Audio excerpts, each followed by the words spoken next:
Man dressed as beggar denied entry. What happens next shocks the entire staff.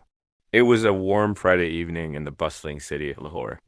The luxurious restaurant, Zavia, stood tall among a row of high-end eateries, known not only for its exquisite food but also for its elite clientele. Inside, everything gleamed from the polished marble floors to the golden chandeliers that hung proudly over mahogany tables. Waiters in black uniforms moved swiftly, their posture straight, their smiles forced but practiced. Amid the rush of customers arriving for dinner, a man appeared at the restaurant's entrance. He wore worn-out slippers, his shirt was torn at the collar, and his hair was disheveled.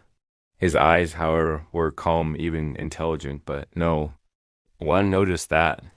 As he stepped inside, a few guests glanced at him with visible discomfort. The hostess at the front desk, a young woman named Sarah, raised her eyebrows as she noticed him approaching. "Excuse me, sir," she said, blocking his path with a forced smile. "You can't be here." The man smiled softly.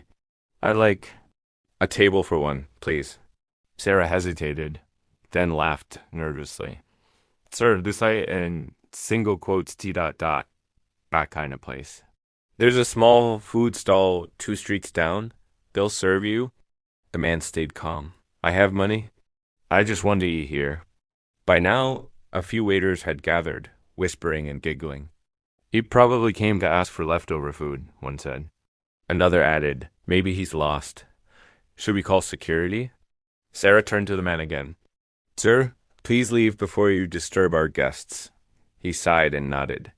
Without another word, he stepped outside and sat quietly on the bench beside the restaurant's grand fountain. He'd pulled out a mobile phone, old but functional, and made a call. Inside, the atmosphere returned to normal, though some staff members laughed over the incident. 30 minutes later, a sleek black Mercedes-Benz pulled up in front of Zavia. A tall, sharply dressed man stepped out. It was Ihsan Mirza, a well-known entrepreneur and frequent guest of the restaurant. The staff instantly straightened their postures and rushed to greet him. "Welcome, Mr. Mirza," Sarah beamed. "We have your favorite table ready." But Ihsan didn't respond. He walked straight past the staff, heading toward the man still sitting outside. To everyone's surprise, he embraced the man like a brother. "I got here as fast as I could," Ihsan said. "Did they really treat you that way?" The man nodded silently. Ihsan turned and marched into the restaurant, the man beside him. Inside, conversation stopped. The staff looked confused. Some turned pale. "Ladies and gentlemen," Ihsan announced loudly, "this man is Mr. Zubair Khan, the owner of Zavia." A hush fell over the room. Sarah dropped a notepad she was holding. One waiter nearly tripped over his own feet. Murmurs rippled through the restaurant like waves. "He owns this place?" someone whispered. Ihsan continued, his voice now stern. "Mr. Khan came here tonight in simple clothes, not to test the food, but to test the people. And sadly, many of you failed." Zubair looked around the room.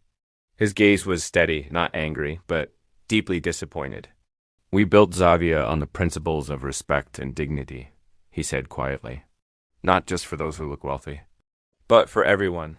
The staff stood, frozen. Sarah tried to speak, but no words came out. Zubair turned to her. "You judged me before I could say a full sentence. Is that how you treat all your guests?" Tears welled up in her eyes. "Sir, I'm so sorry. I thought—" He gently interrupted. "You thought I was below you." Ihsan stepped forward. "We can't have people like this representing our brand." One by one, Zubair addressed each staff member involved. Some apologized sincerely. Others just lowered their eyes. In the end, Zubair made his decision clear. Everyone who had mistreated him would be let go. "This isn't about revenge," he said. "It's about a culture of respect. If we don't stand for it now, we never will." The news spread quickly. By morning, social media was flooded with the story. Restaurant owner tests his staff, disguised as poor man, fires them for disrespecting guests. Thousands applauded Zubair's stand. Others reflected on their own biases. Weeks later, Zavia reopened with a fresh team trained to treat every customer with equal respect.